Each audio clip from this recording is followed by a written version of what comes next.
मुबारक हो भाइयों।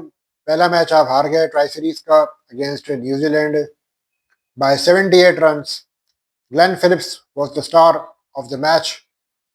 He played magnificently, bowled well. जाने बॉलिंग की बात पे बात करूंगा। He batted well. क्या सेंसेशनल बैटिंग की है। आखिरी 5 ओवर में जो दुर्गत बनाई है पाकिस्तानी बॉलिंग की, हाय हाय हाय हाय, मजा आ गया। 26 रन पड़े शाहनशाह अफरीदी के आखिरी ओवर। 71 बॉलों पे सैकड़ा मारा ग्लेन फिलिप्स ने। लास्ट 5 ओवर्स में 86 रन पड़े। लास्ट 5 ओवर्स में 86। ये होती इम्पैक्टफुल इनिंग्स। क्या समझे। हमारे पास कोई ऐसे बैट्समैन है जो 35 बॉल पे 70 या 75 रन बना ले। कोई ऐसा बैट्समैन है हमारा?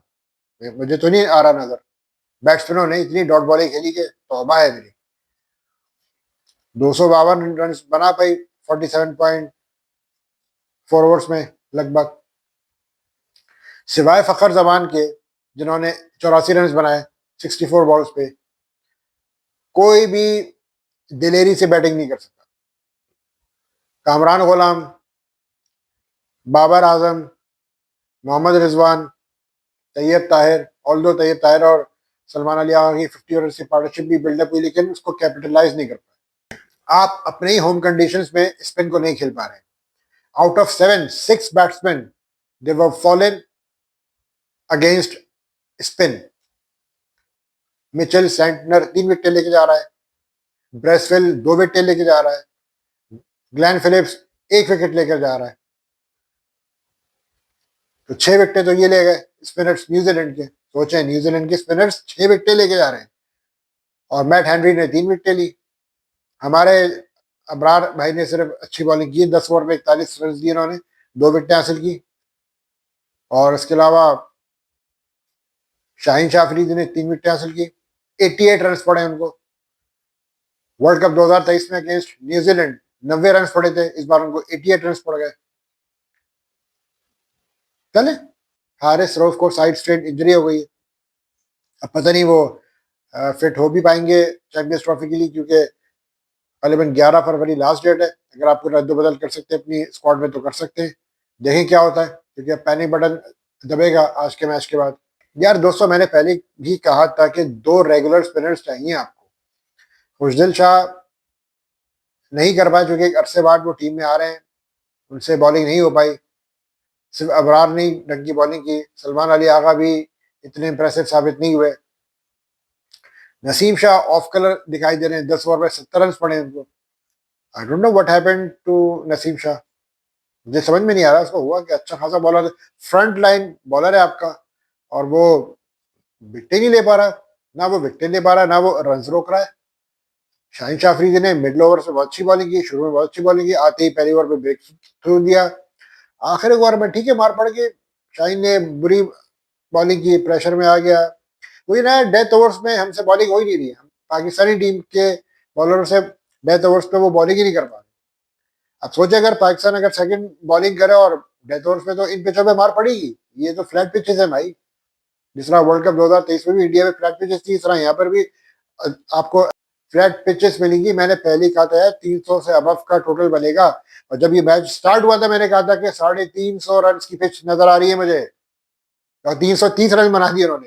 हालांकि मिडिल तक पाकिस्तान ने संभाल के रखा हुआ था। यानी यहाँ तक के 45.4 ओवर्स में New Zealand were 254 for 6, 254 for 6 in 45.4 overs New Zealand. उसके बाद तो भाई यार, ग्लेन फिलिप्स ने तो पीछे मुड़ के देखा ही नहीं, उसने कहा ऐसी की जैसी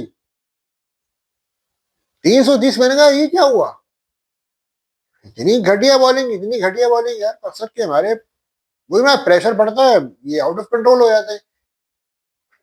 तो आपके पास एक ऐसा बैट्समैन, ये एक आध बैट्समैन तो ऐसा होना चाहिए ना कि जो हड़ाउड़ी वाली खेले ring, just like Glenn Phillips. कोई है 30 बॉल पे 70 मारने वाला? उधर अभिषेक शर्मा 37 बॉल पे 100 रन मार रहा है भाई।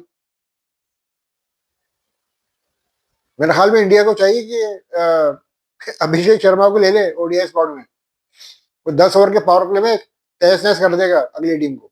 कदाफी स्टेडियम लाहौर में पाकिस्तानी से न्यूजीलैंड के स्पिनर्स नहीं हैंडल हो पा रहे, दुबई में क्या करेंगे आप यार?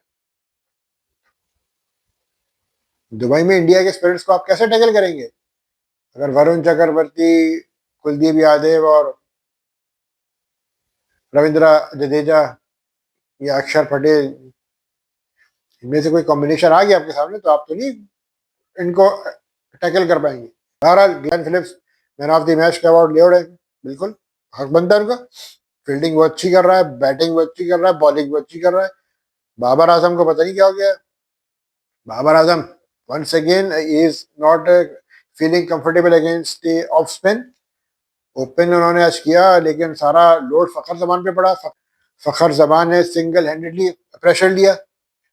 बाबर आजम ने 20 बॉल्स पे 9 रन बनाए हुए थे, 45 के स्ट्राइक रेट से बैटिंग की इन्होंने। आप उनको ओपन करा रहे हैं। बाबर आजम जिसके पास डेटा ही बहुत है, वो 45 की स्ट्राइक रेट से बैटिंग कर रहा है, ओपनिंग कर रहा है फखर जमान के साथ। भाई कम से कम कुछ तो 10 ओवर का पावर प्ले, कोई इम्पैक्ट तो दिखाओ, कोई जगह बना के तो बंदा बॉलर को प्रेशर में लेता है, निकल के मारता है। यार मैं तो अबरार की बैटिंग को देख के हैरान हो गया। 14 बॉल पे 22 रन बनाए। मैट हेनरी को वो निकल निकल के मार रहा था, उसने एक शॉट, उसने भी जो चौका मारा निकल के मारा, आगे बढ़ के मारा उसने मैट हेनरी को। और बाबर आजम तो बिल्कुल चिपक के क्रीज पे खेल रहे हैं, वो उसे सफल ही नहीं हो रहा है। बाबर कब से डरपोक हो गया है। कमान यार, 20 बॉल पे 9 रन बना रहे हैं बाबर आजम से। फखर जमान नहीं खेलता तो आपकी टीम ऐसे 250 भी नहीं बना पाती, मुश्किल से 100 सवा 100 में सब आउट हुए थे। आई एम सॉरी, जो चैंपियंस ट्रॉफी का स्क्वाड आपने सिलेक्ट किया है, तो नजरसानी करनी पड़ेगी। आपको 2 रेगुलर स्पिनर चाहिए भाई आपके पास। खुशदिल शाह, मेरा नहीं ख्याल 7 बैट्समैन खिलाने का फायदा क्या, जब आप 330 रन नहीं चेस कर सकते। कम अज कम करीब तो पहुंचते, 300 तक तो लेके आते। आपने तो हथियार ही डाल दिए। फहीम अशरफ को भी खिलाएंगे तो कोई फायदा नहीं होगा, वो भी इसी तरह आउट होगा, 10 12 14 3 4 रन बना के आउट हो जाएगा। वो भी यही करेगा जो खुशदिल शाह ने किया। तो मैं तो समझता हूँ कि यार ये जो 3 फास्ट बॉलर्स है आपके, जो अब इन हालात को मद्देनजर रखते हुए, please correct me if I am wrong, आपकी पास जो राय, आप मुझे गलत भी कह सकते हैं, ये मेरी अपनी राय है भाई। मैं तो कहूंगा भाई कि 2 फास्ट और 2 रेगुलर स्पिनर्स के साथ आप जाओ। 2 फास्ट और 2 रेगुलर स्पिनर। अब नसीम शाह, अब जैसे हारिस रऊफ इंजर्ड हो गया है, आई होप कि वो फिट हो जाए। अगर इनकेस अगर वो हारिस अगर फिट नहीं होता है, इनकेस अगर हारिस इनकेस अगर हारिस रऊफ फिट नहीं होते, ऑब्वियसली चले मोहम्मद हसन है हमारे पास। लेकिन मैं ही कहना चाहूंगा कि फिर 2 फास्ट और 2 रेगुलर स्पिनर के साथ आप जाएं। अगर क्योंकि आपके 6 जो बैट्समैन है वो तो परफॉर्म ही नहीं कर पा रहे ना, आपके मिडल ऑर्डर मसला चलता ही नहीं है, इसलिए बैटिंग ऑलराउंडर की जरूरत पड़ रही है।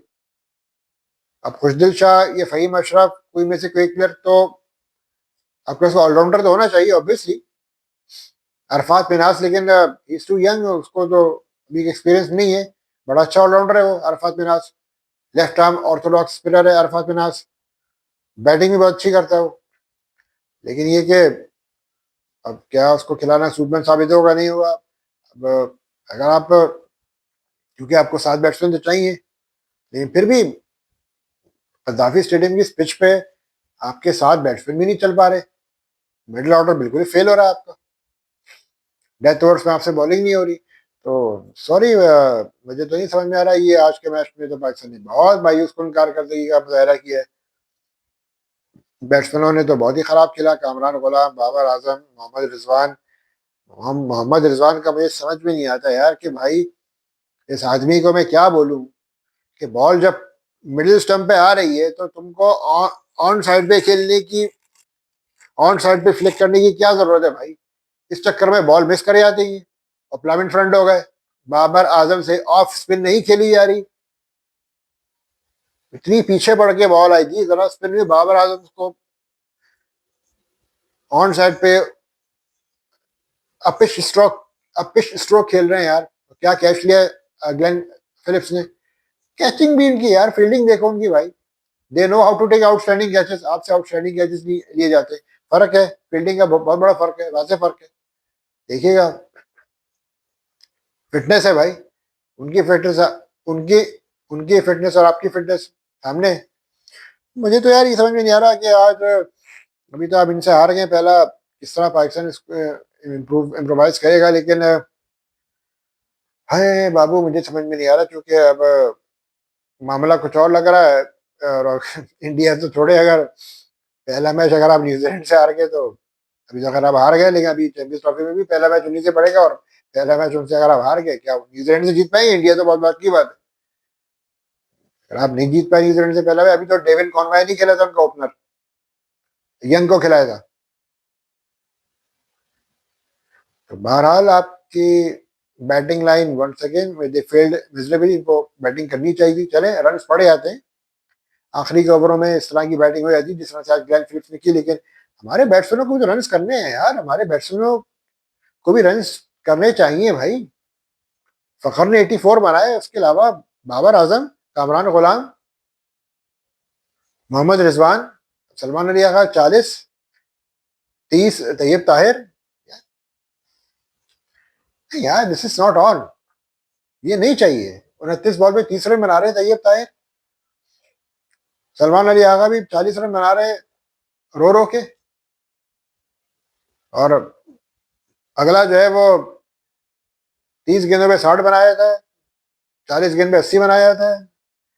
ये आपकी बैटिंग है, आप डर डर के बैटिंग करेंगे तो सॉरी टू से दैट यार, आप गैप्स में स्ट्रोक्स नहीं निकाल पा रहे हैं, तो किस बात के बैट्समैन हो यार आप, जब आपको बॉलर की लाइन बिगाड़नी नहीं आ रही है। So this is not on, Pakistan team has to work really very very hard. Bowling पिट जाती है, मैं फिर कह रहा हूँ, फ्लैट पिचेस है, बॉलिंग पिटेगी। या तो आप दो रेगुलर स्पिनर्स लेकर आओ, क्योंकि स्पिन भी आज अबरार ने बॉलिंग की, लेकिन इसके अलावा मिडिल में विकेटें मिली, लेकिन पार्टनरशिप्स भी उनकी लगी। लेकिन आपको भाई दो रेगुलर स्पिनर चाहिए, अगर आपको 7 बैट्समैन लेके जाने हैं इंक्लूडिंग द ऑलराउंडर, तो फिर आप ये करोगे, दो फास्ट हो और दो रेगुलर स्पिनर के साथ जाओ। ये स्ट्रेटजी मुझे समझ में जो आ रही है। या तो फिर आप 3 फास्ट और 2 स्पिनर के साथ जाते हो, तो फिर आप 2 रेगुलर स्पिनर के साथ जाते हो, तो फिर आपको डेफिनेटली एक बैट्समैन आपको शॉट करना पड़ेगा। लेकिन आपकी जो टॉप 6 बैटिंग, वो तो है ही आपकी वल्नरेबल, कंसिस्टेंट ही नहीं। वो बैट्स आपका मिडिल ऑर्डर ही आपका पैथेटिक है। मिडिल ऑर्डर आपका कॉन्स्टेंटली फेल हुए जा रहा है। तो बहरहाल जो मुझे तब तक समझ में आता है, एनीवेज आप लोग की क्या राय है, कहीं की राय से अपनी जरूर आगाह कीजिएगा। तब तक के लिए